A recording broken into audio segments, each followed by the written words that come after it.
The Mutual Broadcasting System presents The Mysterious Traveler. Written, produced, and directed by Robert A. Arthur and David Cogan, and starring tonight two stars of stage and radio, Wendell Holmes and Roger de Koven, in an original radio drama titled The Man Who Vanished.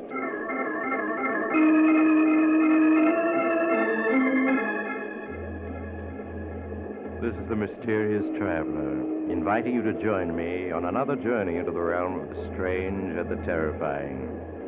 I hope you will enjoy the trip, that it will thrill you a little and chill you a little. So settle back, get a good grip on your nerves, and be comfortable, if you can, as you hear the story I call The Man Who Vanished.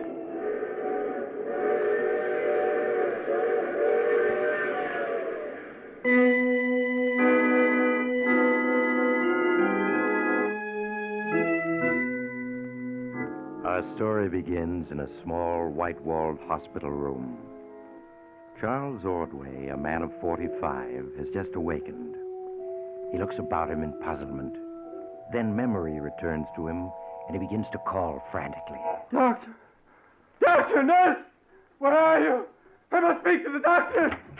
Yes, Mr. Ordway, what is it? Are you the doctor? No, sir, I'm only the attendant. You want to speak to Dr. Harvey? Yes, I must. It's a matter of life and death. Okay, Mr. Ordway, okay.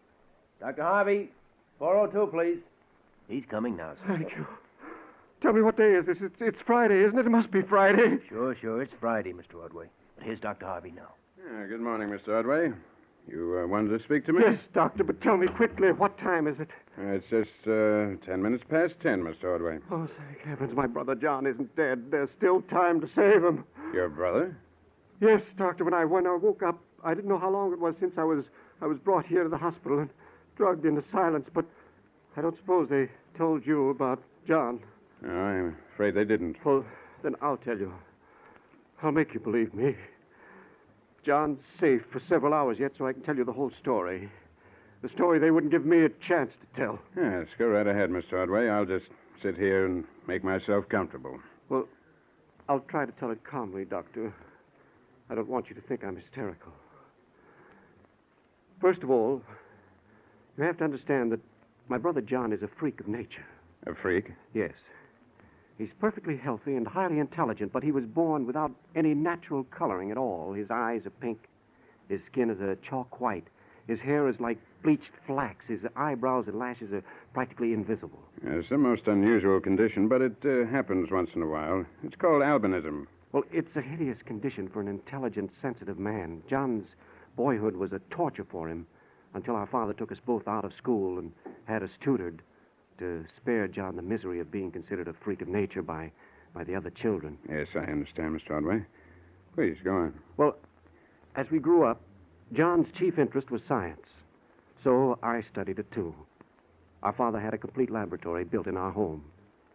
After his death, we continued to live there together, working on experimental research. Along what lines, Mr. Ordway? Well, our efforts were centered on discovering a cure for John's condition. To achieve that, we worked hopefully for years, but we always failed. My brother remained outwardly calm, but inwardly he began to brood. Then, one evening, he came into my room. Charles. Oh, yes, John. Finished in the lab? In a way, Charles. I have something to show you. Show me? You mean you found a cure? Not exactly. Look at this wire cage. Examine the white rat I have in it. White rat? Good heaven. This morning, that was an ordinary white rat. But now, look at it. It's like a rat made out of glass. It's almost transparent. It is transparent. You can see completely through it. Oh, John, this is amazing. This is what I've been working on these last months, Charles. I've been developing a serum that would alter living tissues to make them transparent. I wouldn't have believed it possible. I don't see why not. Nature does it all the time. She makes jellyfish that are quite transparent. Well, yes, of course. I didn't think. But this is only the first step. My next step is to develop the serum further, to make living tissues invisible. Invisible? You look skeptical, my dear Charles. But look at this rat. He's half invisible already. In a dim light, he'd vanish. Yes, that's true, but... The basic principle is perfectly natural, Charles. It's only a matter of refining it. And then, Charles, well, take a freak like myself. So colorless, he's already well started toward invisibility. I'll find out what it's like to be completely unseen. Someday soon, Charles, I'm going to have a real surprise for you.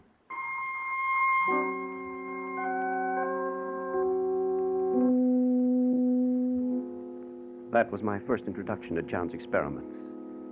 After that, for many weeks, he worked in secret. Then one morning, he called me into the laboratory and showed me a cage that seemed to be empty, but there was something scurrying about it, a rat, an invisible rat. To the touch, it was warm and furry, filled with life. But to the eye, if the light was not too bright, it was nothing. Well, Charles, convinced now? Yes, I'm convinced. You've succeeded, John. Not quite. I haven't made myself invisible yet. You're not going to try your serum on yourself. Of course I am. Listen, Charles. Always I've been considered a freak. Now I'm going to turn the tables. I'll mingle with people and I'll laugh at them. I'll be their superior, able to come and go without their knowledge. Able to control their very destinies if I wish. John, that's madness. On the contrary, it's scientific fact. You'll see, because you're going to help me. No, I Surely refuse. You're not going to let me down, your own brother. Well, of course, John. I knew I can get your help. Here's a hypodermic full of the serum. All I want you to do is to inject it into my arm. And watch the result.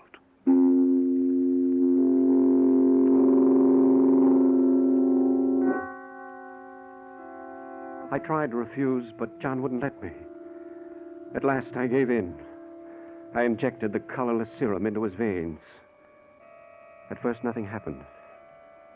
As we waited, he removed his garments, for of course the serum could only affect his living tissues.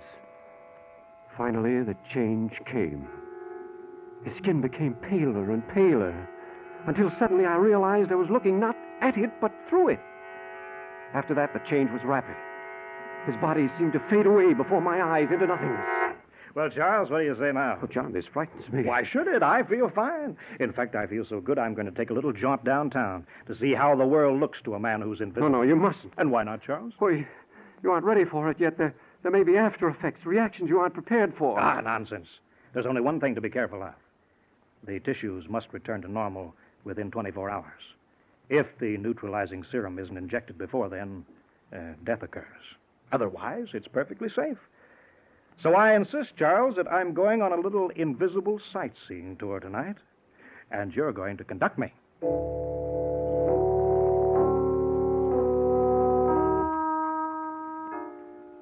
Again, I tried to say no, but John was insistent. At last, I gave in. His was always the stronger will. We took the car, and I drove downtown. He sat beside me, unseen as the very air, laughing to himself. John, let's turn back now. Turn back, I should say not. Drive to Main Street and park around the corner from the Watson jewelry store. The one where our old schoolboy companion, Harry Watson, works for his father. Well, why, John? Because I'm going to try an interesting little experiment. That's why.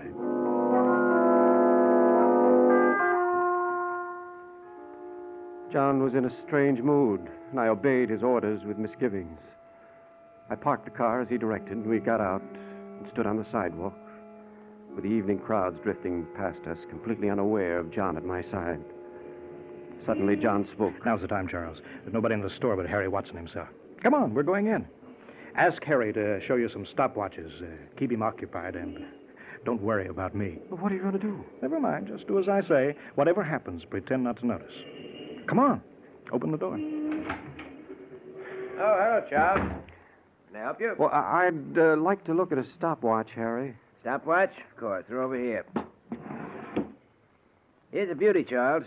This Swiss chronograph is timed to 1/100th of a second. I'm afraid it'd be too expensive. Huh? Well, perhaps you'd like this one. It's American-made, and it... What was that? What was what? I heard a noise in the back of the store. I didn't hear anything.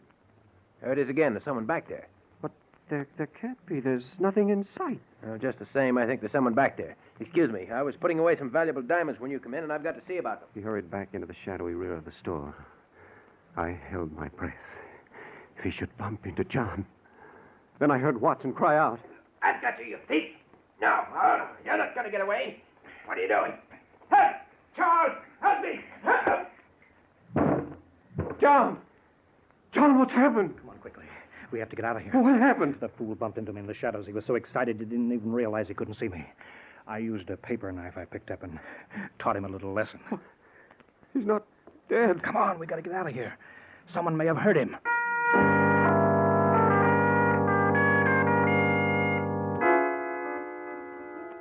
We got out of the store and to the car.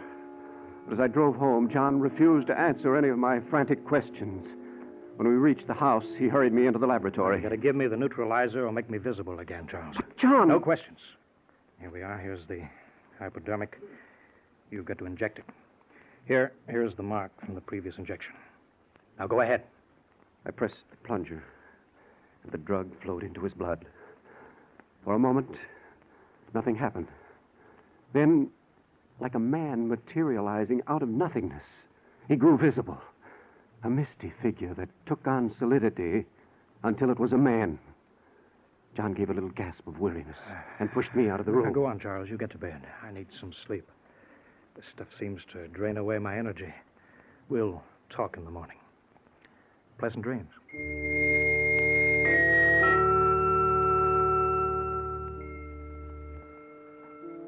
The next morning, I was having breakfast when John finally appeared. Good morning, Charles. Sleep well? John, look at this newspaper. Anything in it?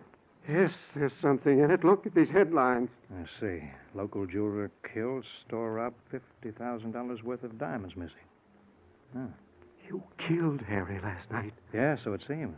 Pour me some coffee, will you? John, I don't understand you. You've killed a man and you act as if it amounted no more than swatting a fly. Well, does it? Of course it does. I can't feel that way about it. When we were small boys, you'll remember that Harry Watson was one of my chief tormentors. Yes, but I've always planned to pay him back. Last night I decided to play a little joke on him. murder is hardly a joke. I didn't intend to kill the fool. I just meant to make away with one or two of his father's diamonds. After Harry had had a chance to explain their disappearance, I was going to mail them back. Yes, the diamonds. The paper says $50,000 worth of missing. Oh, probably an exaggeration. However, put your hand into your left coat pocket, Charles. My pocket? What? There are a dozen loose diamonds here. Yes, I put them there last night. I couldn't very well carry them myself. We must send them back at once. Well, I'm afraid that might involve us somehow. No, we'll have to keep them. John, what's happened to you? Overnight you've become a monster, able to dismiss the worst of crimes with a shrug. Please understand this, Charles. For years, I was an object of curiosity. I even had offers to appear in sideshows. Now the tables are turned. I can walk among men, unseen, invisible. That gives me a power that is very sweet to me. I haven't decided yet how I shall use it. But in any case, I won't have you interfering. Is that clear, Charles?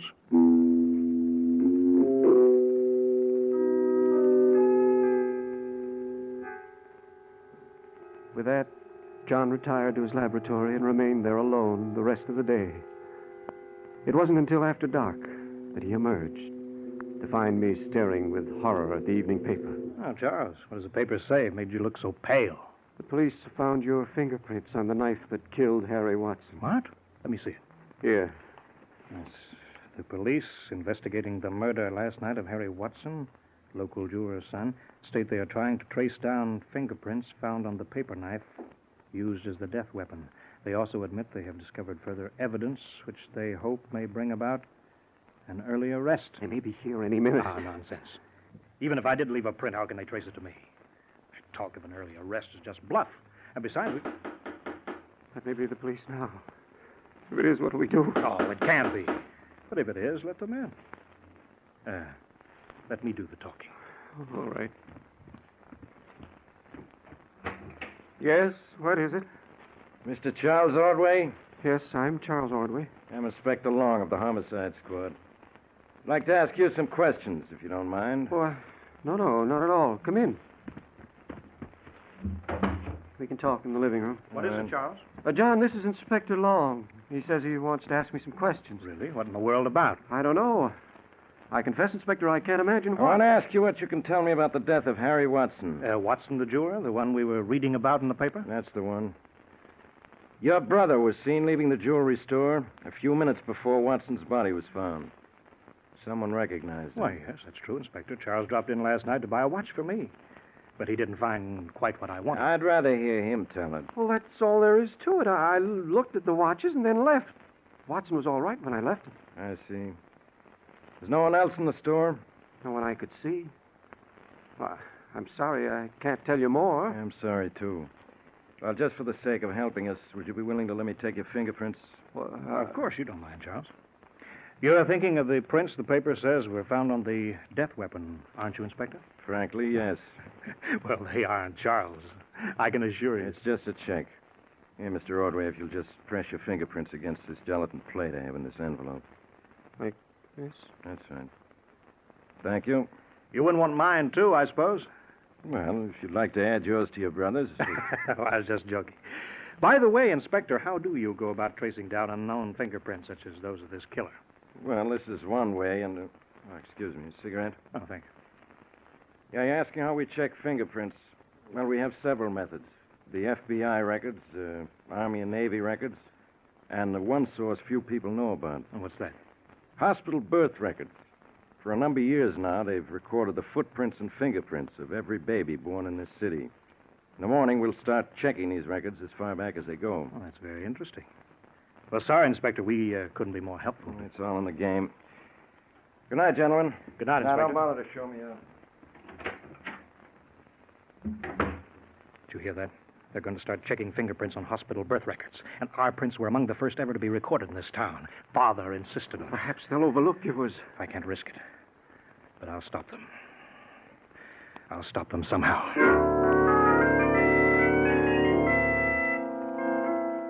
Without explaining, he hurried into the laboratory. 10 minutes later, he emerged, dressed to go out. His hat pulled well down over his face. And his face... What is it?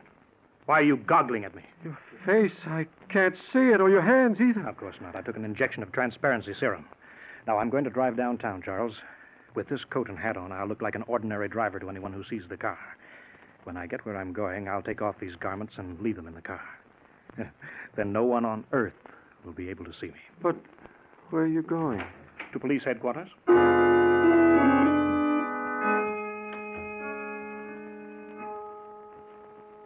With that, John left. I heard him drive off. And then I could do nothing but wait. The hours crawled slowly past, and I grew more and more nervous. The clock was striking 11 when I heard John's key in the door at last. John, is that you? Yes, Charles, come here. I need you. What is it? What's happened? It's my ankle. I think it's broken. Here, lean on me. I'll help you into the living room. Yeah. Oh, careful. What? John, your coat's all bloody. Yes, they shot at me. Nicked my side. It's not serious, Charles. Here, let me sit down. Shall I call a doctor? No. We'll tend to the bullet scratch in the ankle ourselves. It's a reasonable price to pay, considering that Inspector Long is dead. Dead? Yes, he fell from the window of his office on the 6th floor of police headquarters, while apparently quite alone in the room. And you killed him, too? Of course I did. I had to. Luckily, he had the paper knife there in his office. I was able to wipe all my prints off it. I found the photographs of the prints in his desk, too. I tore those up and I burned them. How'd you get hurt? I tried to slip out of the building again during the confusion that followed Inspector Long's accident. I'd reached the first floor when a clumsy cop bumped into me in a dark hall. He yelled and grabbed at me. I had to duck through a door and lock it. I got the window up and was just climbing out when he fired through the door. The bullet nicked me and I lost my balance. When I picked myself up off the ground, my ankle was broken. But I hobbled to the car somehow and, well, here I am. John, what are we going to do? Just sit tight, that's all. The evidence is destroyed. Inspector Long is gone. We're perfectly safe. But suppose they have some other clue. Nonsense. I've taken care of everything, you hear? John. What is it, Charles? Car just stopped in front of the house. Car? See who it is. Yes. It's a police car. Oh, we've got to act fast. They mustn't find me like this. What can you do? First, I've got to get these clothes off. I haven't time to take my neutralizing serum now. I'll just have to hide. They'll not find me if they can't see. Oh, John, you're ill. I feel weak. It's a loss of blood. It's nothing serious, Charles. But I may faint. If I do, Yes, John? hide my clothes in the kitchen hamper. Yes. Then carry me down to the cellar. Put me in the empty storage room. Lay me on the Excelsior there. Now, if they look in, they'll see it's empty. They won't go stumbling around. Do you hear me? Yes, I hear. But, John... He fainted in my arms. I had no time to think. Swiftly, I did as he had instructed. I carried him down to the small storage room in the cellar, placed him on some Excelsior in a corner, and hurried back upstairs. Already the police were pounding on the door. I jammed John's bloody clothes into the kitchen hamper, and then I hurried to the door. Yes, what is it? The police, Mr. Ordway. We're coming in. Bill, Joe, come on. Yes, Captain. The rest of you watch the house and see that no one leaves. What is the meaning of this? I demand an explanation. And you'll get it. Now, where can we talk? In here? Good. All right, please sit down, Mr. Ordway. I'm Detective Captain Belden. My chief, Inspector Long, was here earlier. Yes, I know, and I answered all his questions then. Well, now I'm asking more questions. Long's dead. Inspector Long dead? But even so, Listen, why? Ordway. Long smelled a rat in this setup someplace, and earlier tonight, when he got your fingerprints, he also got your brother's. But he didn't. He got them on a cigarette case when your brother took a cigarette. It's an old trick. After he died tonight, we found the case in his pocket, carefully wrapped. Well, what of it? In some mysterious way, all the pictures of the murder prints we took off the paper knife that killed Watson had vanished. But we had the negatives. We made new prints and discovered they checked with your brother's prints on Long's cigarette case. Ordway, your brother killed Harry Watson last night. That's completely ridiculous. Is it? Okay, we'll see. Where's your brother now? Why, he's not here. He went away on a trip. Hiding, huh? Bill, Joe. Yes, Captain. Search the house from cellar to attic. And don't miss a thing. Right you are, Captain. Come on, Joe.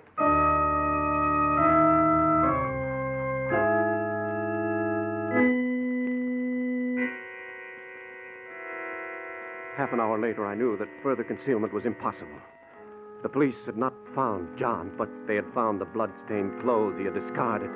And in my desk, they had found the diamonds which John had stolen. I knew then I must tell the truth. Well, Ordway, ready to talk yet? Yes, I'm ready to talk, Captain. My brother did kill Watson. Okay. Where is he now? He's hiding down in the cellar. Captain, that's the monarchy. We looked in the cellar. He ain't there. Of course, you didn't see him. He's invisible. He's what? He's invisible, I said. You say your brother is invisible? Yes, that's why they couldn't see him. Ordway, you know what I think?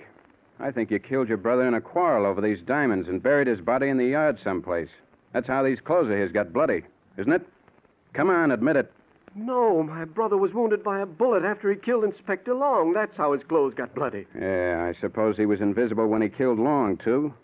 That's why nobody saw him, huh? Yes. Don't you understand? He's discovered how to render his body tissues transparent. He's hiding down in the cellar now, invisible. He's nutty as a fruitcake. Shut up, Bill. Ordway, your brother is down in the cellar now, huh? Yes, he is. He fainted, and I carried him down there. And just which room is he in? The little storage room at the foot of the stairs, the one with the metal door. How about it, boys? Did you look there? Sure we did, Captain. We looked in there twice.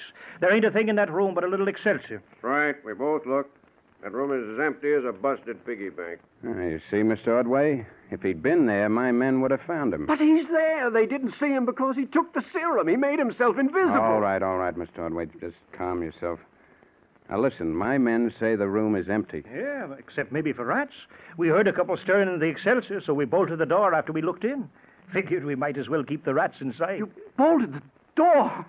No, you mustn't. Captain, we've got to let John out. If he's not let out, he'll die. I've made plenty of whacks, but this is a new one. Yep, he's got it bad. Ordway, I'm afraid you'll have to come with us. Now, will you come quietly while I have to put the handcuffs No, on? you can't take me away. I have to let John out of that room. If he doesn't get an injection of the neutralizing serum inside 24 hours, he'll die. Sorry, Mr. Ordway, but come on, boys. No. Give me a hand. Got to get him to the psychopathic No. ward fast. No, you've got to half believe more me. time. You've got to let go of me. No, no, no.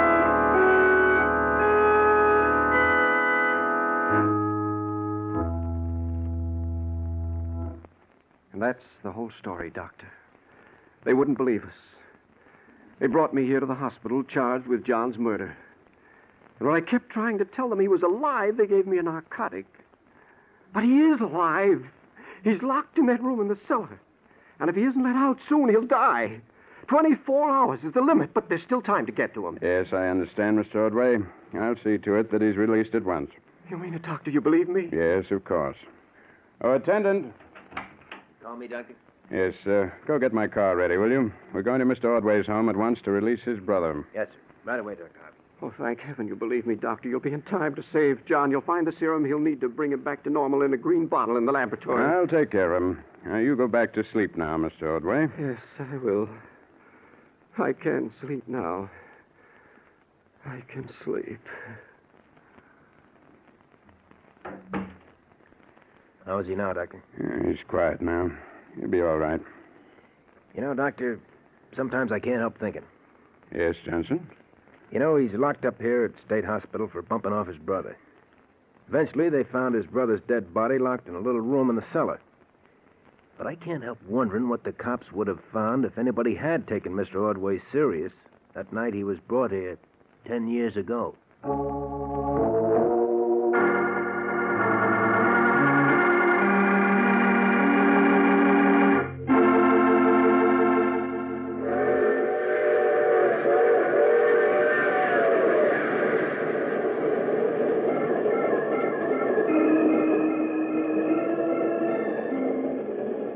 This is the mysterious traveler. So John could make himself invisible, could he? But unfortunately, he did too good a job of it. For he hasn't been seen around for a long, long time. That's the trouble with having unusual powers. Sometimes they get you into unusual difficulties. Speaking of difficulties, Oh, you'll have to get off here. I'm sorry. But I'm sure we'll meet again. I take this same train every week at this same time.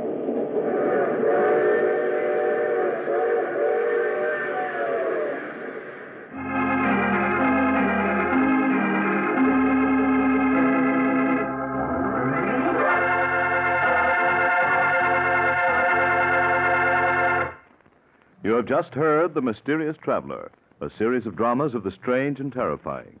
All characters in tonight's story were fictitious, and any resemblance to the names of actual persons was purely coincidental. In tonight's cast were Maurice Tarplin, Wendell Holmes, Roger DeCoven, Art Carney, and Richard Coogan. Original music was played by Paul Taubman. Broadcast engineer was Al King. Sound was by Hal Reed. The Mysterious Traveler is written, produced, and directed by Robert A. Arthur and David Cogan.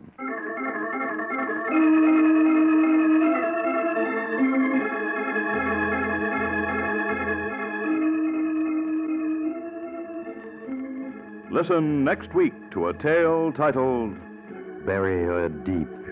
Another Strange and Suspenseful Tale of the Mysterious Traveler.